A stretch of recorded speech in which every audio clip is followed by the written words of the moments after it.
অর্থনীতিবিদ পরাকালা প্রভাকরের বিস্ফোরক তথ্য, আর সেই তথ্যের আয়নায় পশ্চিমবঙ্গের সংখ্যা। হ্যাঁ, 17 সেকেন্ড।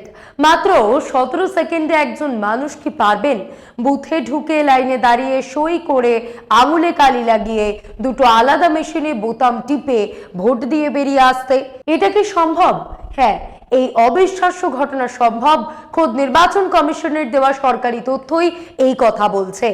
আর এই অবিশ্বাস্য সুপার হিউম্যান গতির রহস্য সম্প্রতি প্রেস কনফারেন্স করে ফাঁস করেছেন দেশের প্রখ্যাত অর্থনীতিবিদ, রাজনৈতিক বিশ্লেষক পরাকালা প্রভাকর।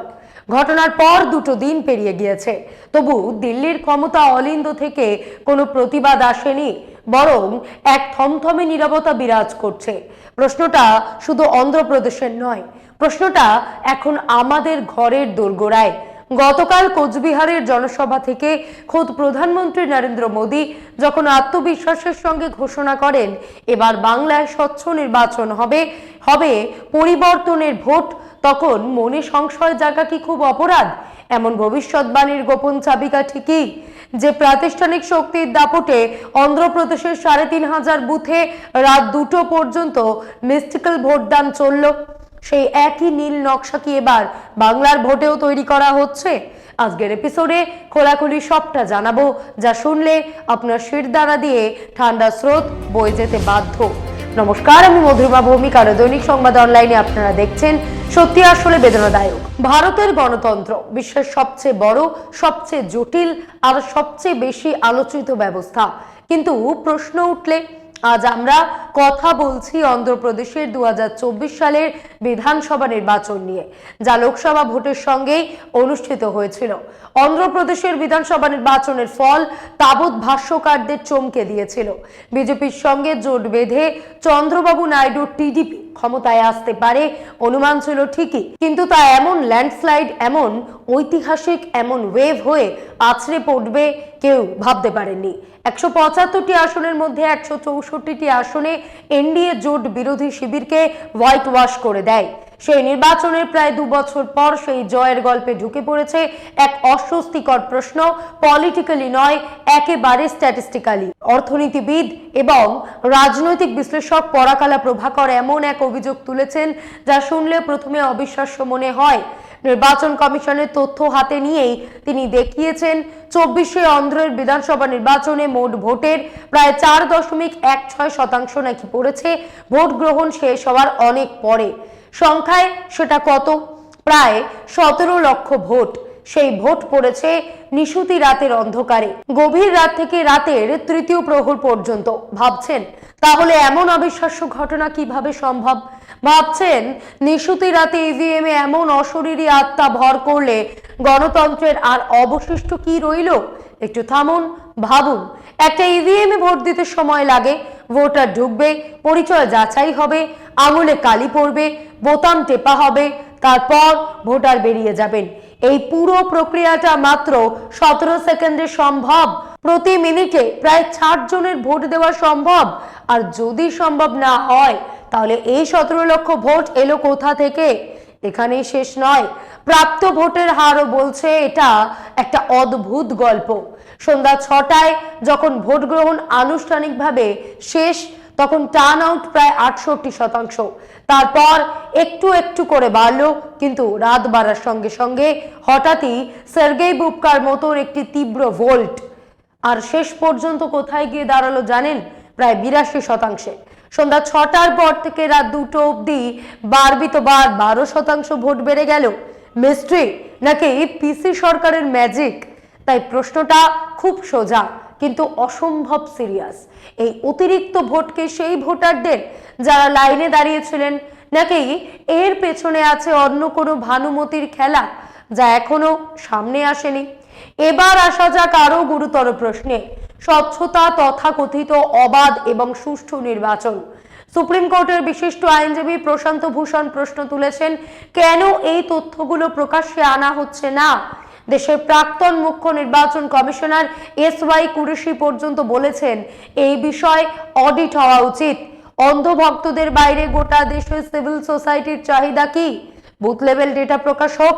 ফর্ম 17C যেখানে ভোটের হিসেব থাকে তা জনসমক্ষে আসুক। টাইম স্ট্যাম্পড ভোটিং প্যাটার্নের পরিষ্কার ব্যাখ্যা দেওয়া হোক।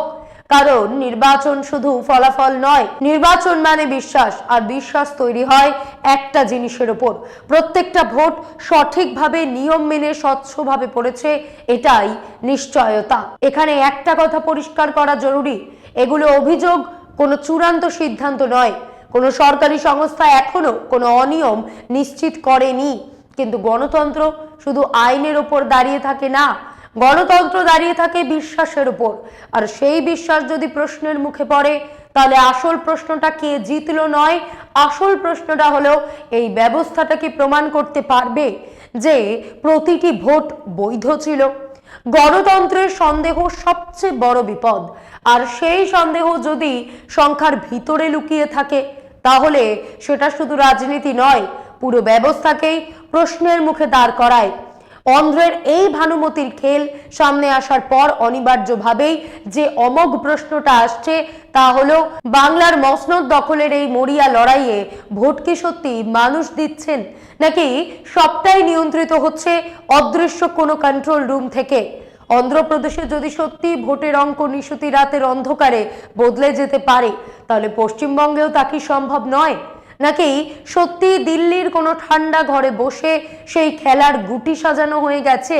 যখন কোনো রাজনৈতিক দল ভোটের আগেই সংখ্যার নিরিখে এত নিখুঁত ভবিষ্যৎবাণী করে যে 1,20,00,000 ভোটারের নাম কাটা যাবে, এবং এসআইআর পর্ব শেষে যদি সত্যি সেই হিসেব প্রায় মিলে যায়, তখন সেটা নিছক কাকতালীয় বলে মনে উড়িয়ে দেওয়া বুদ্ধিমানের কাজ নয়। ভাবুন, আরো ভাবুন, যখন দেশের স্বয়ং স্বরাষ্ট্রমন্ত্রী শত ব্যস্ততার মধ্যেও প্রকাশ্যে জানিয়ে দেন পশ্চিমবঙ্গে ভোটের সময় টানা 15 দিন তিনি এখানেই ডেরা ফেলবেন, এবং ততোধিক আত্মপ্রত্যয়ের সঙ্গে হুঙ্কার দেন যে পরিবর্তন আসবেই, তখন প্রশ্ন তো জাগেই, এমন আত্মবিশ্বাসের উৎসটা কোথায়? গণতন্ত্রে জয়ের পূর্বাভাস থাকে, কিন্তু ফলাফলের আগে ফলের মতো নিশ্চিত ভাষা, সেটা কি শুধুই রাজনৈতিক আত্মবিশ্বাস, নাকি পর্দার আড়ালে অন্য কোনো সমীকরণ কাজ করছে? যদি অন্ধ্রে পরিসংখ্যান প্রশ্ন তোলে, তাহলে বঙ্গে প্রশ্ন তোলা কি অন্যায়? গণতন্ত্রের উৎসব কি আজ ডিজিটাল ভেলকিবাজিতে বদলে গেছে? যে অন্ধ্রপ্রদেশ মডেলে প্রতি মিনিটে 3.6 জন ভোটারকে ইভিএম এ ঢুকিয়ে বের করে দেওয়া হয়েছে, সেই একই ছক যখন বাংলার মাটিতে প্রয়োগের ইঙ্গিত মেলে, তখন বুক কেঁপে ওঠা স্বাভাবিক। গতকালই কোচবিহারের সভায় প্রধানমন্ত্রী নরেন্দ্র মোদীর পরিবর্তনের আত্মবিশ্বাসী হুঙ্কার কি কেবল জনসমর্থনের ওপর দাঁড়িয়ে, নাকি এর পেছনে কাজ করছে প্রাতিষ্ঠানিক শক্তির সেই অদৃশ্য কলকাঠি যা রাতারাতি ইভিএম এর হিসেব বদলে দিতে দক্ষ? ভাবুন তো একবার, পশ্চিমবঙ্গের বুথগুলোতেও যদি সন্ধ্যা 6টার পর গেট বন্ধ করে দিয়ে রাত 2টো পর্যন্ত গোপন ভোট উৎসব চলে, আর তার কোনো ভিডিওগ্রাফি বা ফর্ম 17C জনসমক্ষে না আসে, তবে আপনার দেওয়া ওই একটি মূল্যবান ভোটের দাম ঠিক কতটুকু রইল? আমরা কি তবে এমন এক ভোটাধিকারের দিকে এগোচ্ছি যেখানে মানুষ লাইন দেবে ঠিকই, কিন্তু ফলাফল লেখা হবে অনেক আগেই কোনো এক অন্ধকার শীততাপ নিয়ন্ত্রিত ঘরে? অর্থনীতিবিদ পরাকালা প্রভাকর বলছেন, কিছুতেই বুঝতে পারছি না যে নির্বাচন কমিশন স্বচ্ছ হতে এত ভয় পাচ্ছে কেন, কেন তারা ফর্ম 17C জনসমক্ষে আনতে চাইছে না। এই প্রশ্নটা এখন আর কোনো তাত্ত্বিক বিতর্ক নয়, এটা আমাদের গণতন্ত্রের অস্তিত্বের প্রশ্ন। ভরা প্রেস কনফারেন্সে তিনি বলছেন, আমরা মেমোরেন্ডাম দিয়েছি, একের পর এক চিঠি দিয়েছি, কিন্তু কমিশনের দিক থেকে নিরাপত্তা ছাড়া কিচ্ছু আসেনি, একটা শব্দও তারা খরচ করেনি। উল্টে এখন তারাই বলছে যে তাদের কাছে কেউ নাকি অভিযোগ নিয়ে পৌঁছয়নি। কি অদ্ভুত পরিহাস, তাই না? একবার বুথের দৃশ্যটা কল্পনা করুন, সেখানে রাজনৈতিক দলের এজেন্টরা বসে আছেন, ভেতরে বাইরে মিলিয়ে অন্তত 10 থেকে 12 জন নির্বাচনী অফিসার মোতায়েন। গোটা দেশে হিসেব করলে এই সংখ্যাটা কয়েক হাজার ছাড়িয়ে যাবে। এত পাহারাদার থাকা সত্ত্বেও 24শে অন্ধ্রপ্রদেশের বিধানসভা নির্বাচনে আদৌ কি ভোটটা হয়েছে, নাকি পুরোটাই একটা সাজানো চিত্রনাট্য? ভোটের প্রক্রিয়া কিন্তু খুব স্পষ্ট, টোকেন সিস্টেম রয়েছে, ভিডিওগ্রাফি হওয়ার কথা, ফর্ম 17C এবং ফর্ম 20-র মতন চেক অ্যান্ড ব্যালেন্সের ব্যবস্থা রয়েছে। কিন্তু ট্র্যাজেডিটা এখানে, এই রক্ষা কবচগুলোর একটাও আজ পাবলিক ডোমেইনে নেই। সাধারণ মানুষ ক্রস ভেরিফাই করবে তার কোনো উপায় নেই, ফলে সন্দেহটা দানা বাঁধছে আরো গভীরে। কমিশন যে দাবি করছে রাত 2টো পর্যন্ত ভোট হয়েছে, সেই ভোট কি আদৌ মাটিতে হয়েছে নাকি শুধু কাগজে? পরাকালা প্রভাকর বলেছেন, আমি যা বলছি বা যা লিখছি তার প্রতিটি শব্দ, প্রতিটি তথ্য, এমনকি দশমিকের পরের সংখ্যাটি পর্যন্ত চ্যালেঞ্জ করার জন্য আমি তৈরি। কেউ চাইলে আমাকে জেরা করতে পারেন, আমি এক চুল নড়ব না। তিনি বলেছেন, আমার এত আত্মবিশ্বাস কারণ এই তথ্যগুলো আমার পকেটের নয়, কোনো অভিযোগও নয়। এই ডেটা আমি নিজে তৈরি করিনি। এই প্রতিটি তথ্য নেওয়া হয়েছে খোদ ভারতের নির্বাচন কমিশনের পোর্টাল থেকে এবং অন্ধ্রপ্রদেশের চিফ ইলেকটোরাল অফিসারের দেওয়া বয়ান থেকে। আমি নতুন কিছু আবিষ্কার করিনি, শুধু তথ্যগুলোকে ক্রোনোলজি অনুযায়ী সাজিয়েছি মাত্র। মন দিয়ে শুনুন কি ভয়ঙ্কর তথ্য বেরিয়ে এসেছে। বিকেল 5টা পর্যন্ত অন্ধ্রপ্রদেশে ভোট পড়েছিল 68.04%। 1 ঘন্টা পর সন্ধ্যা 6টায় সেটা খুব সামান্য বেড়ে দাঁড়ালো 68.12%। মানে 1 ঘন্টায় বাড়লো মাত্র 0.08%। স্বাভাবিক, তাই তো? কিন্তু আসল ম্যাজিকটা শুরু হলো এরপর। সন্ধ্যা 6টা থেকে রাত 10টা, এই 4 ঘন্টায় ভোট এক লাফে 8.38% বেড়ে গিয়ে দাঁড়ালো 75.60%। রাত যত বাড়ছে পাল্লা দিয়ে বাড়ছে ভোট। রাত 10টা থেকে রাত 12টার মধ্যে আরো 4.16% ভোট যোগ হলো। বুঝতে পারছেন এই 4.16%-এর মানে কি? স্রেফ এই 2 ঘন্টায় পড়েছে 17,19,000-এরও বেশি ভোট। কমিশনের নিজের বয়ান বলছে, মাত্র রাত 10টার পর মাত্র 3,500টি বুথে ভোট গ্রহণ চলছিল। তার মানে দাঁড়ালো ওই 3,500টি বুথে মাত্র 120 মিনিটে 17,20,000 ভোট পড়েছে। অঙ্কটা কষলে দাঁড়ায় প্রতিটি বুথে গড়ে 491টি করে ভোট পড়েছে ওই 2 ঘন্টায়। আরো সহজ করে বললে প্রতি মিনিটে 3.6 জন ভোটার তাদের ভোট দিয়েছেন। অর্থাৎ প্রতি 16 থেকে 17 সেকেন্ডে একজন করে ভোটার ভোট দিয়ে বেরিয়ে গেছেন। সন্ধ্যা 6টার পর কেউ বুথে ঢুকতে পারে না, গেট বন্ধ করে দেওয়া হয়। যারা লাইনে দাঁড়িয়ে থাকেন নিয়ম অনুযায়ী পেছন থেকে তাদের 1 নম্বর দিয়ে টোকেন দেওয়া শুরু হয়।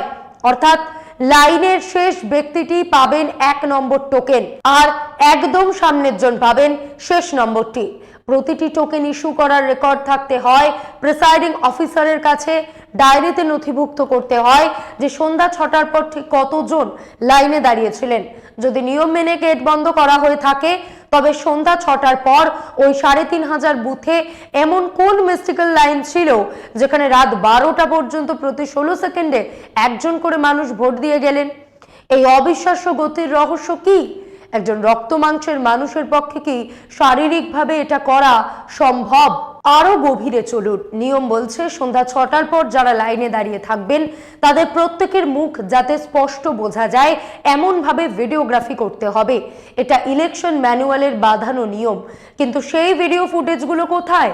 ভোট দেওয়ার ছবিটা একবার মনে করুন।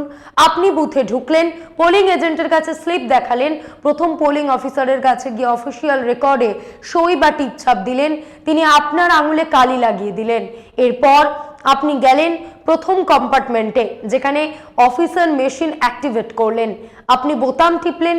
24শে অন্ধ্রপ্রদেশের বিশেষত্ব ছিল সেখানে লোকসভা আর বিধানসভা নির্বাচন একসাথে হচ্ছিল। তার মানে আপনাকে দ্বিতীয় কম্পার্টমেন্টেও যেতে হয়েছে এবং দ্বিতীয়বার ভোট দিতে হয়েছে।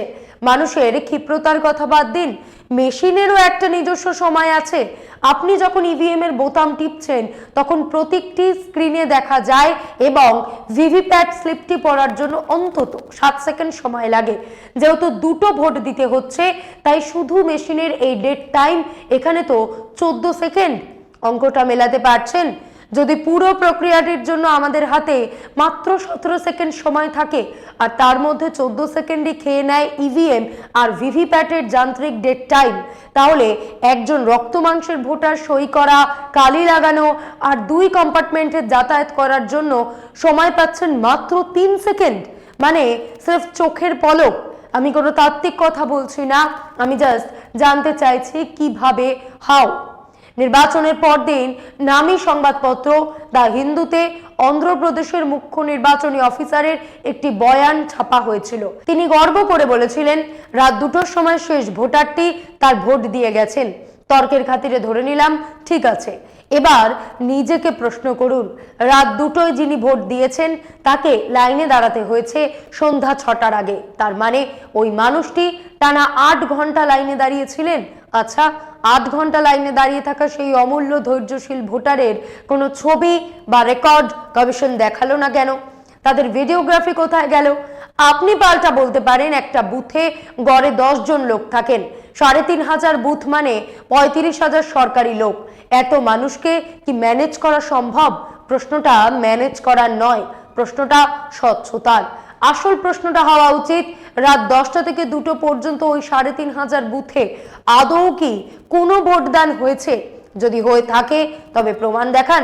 ভারতের সুপ্রিম কোর্ট তার রায় বারবার স্পষ্ট করে বলছে, নির্বাচন কমিশন দেশের প্রতিটি মানুষের কাছে দায়বদ্ধ। এখন কমিশন কি আমাদের বলবেন যে অন্ধ্রপ্রদেশে ভোটার নয় বলে আমাদের কথা বলার অধিকার নেই? একজন সচেতন নাগরিক হিসেবে আমার পূর্ণ অধিকার আছে প্রশ্ন করার, কারণ ভোটটা কেবল ক্ষমতার হাত বদল নয়, এটা আমাদের বিশ্বাসের আমানত। দিনের শেষে নির্বাচন কমিশন কোনো দলের প্রতি নয়, এই দেশের সংবিধান আর জনগণের প্রতি দায়বদ্ধ থাকতে বাধ্য। সবশেষে বলি, অন্ধ্রপ্রদেশের সেই 3500 বুথ আর রাত 2টো রহস্যময় ভোটদান কেবল একটি রাজ্যের পরিসংখ্যান নয়, ওটা আসলে ভারতীয় গণতন্ত্রের ভবিষ্যতের জন্য এক অশনি সংকেত। গতকাল কোচবিহারের জনসভা থেকে ভেসে আসা সেই পরিবর্তনের হুঙ্কার কি নিছকই জনগণের রায়, নাকি অন্ধ্রপ্রদেশের সেই পরীক্ষিত ব্লু প্রিন্টের আগাম মহড়া? মনে রাখবেন, প্রশ্নটা কোনো বিশেষ দলের জয় বা পরাজয়ের নয়, প্রশ্নটা হলো ভোটারের আঙুলের কালি আর ইভিএম এর চূড়ান্ত হিসেব কি আজও একই সরলরেখায় চলে? কমিশন যদি ফর্ম 17C লুকিয়ে রাখে, যদি ভিডিও ফুটেজ অন্ধকার ঘরে বন্দী থাকে, তবে বুঝতে হবে গণতন্ত্রের উৎসব এখন স্রেফ এক যান্ত্রিক কারচুপি। পশ্চিমবঙ্গ কি তবে এক এমন নির্বাচনের মুখোমুখি যেখানে মানুষের লাইন দীর্ঘ হবে ঠিকই, কিন্তু শেষ হাসি হাসবে এক অদৃশ্য ডেটা শিট? এই প্রশ্নের উত্তর যদি আজ না খোঁজেন, তবে কাল হয়তো আপনার ভোটটাই হবে স্রেফ একটা ডিজিটাল ইলিউশন। তাই খুব সতর্ক থাকুন, সচেতন থাকুন। আজ এই পর্যন্তই। এমন আরো বিষয় জানতে অবশ্যই সাবস্ক্রাইব করুন, লাইক, কমেন্টে শেয়ার করুন। দেখতে থাকুন দৈনিক সংবাদ, শুধু না আমি যথেষ্ট।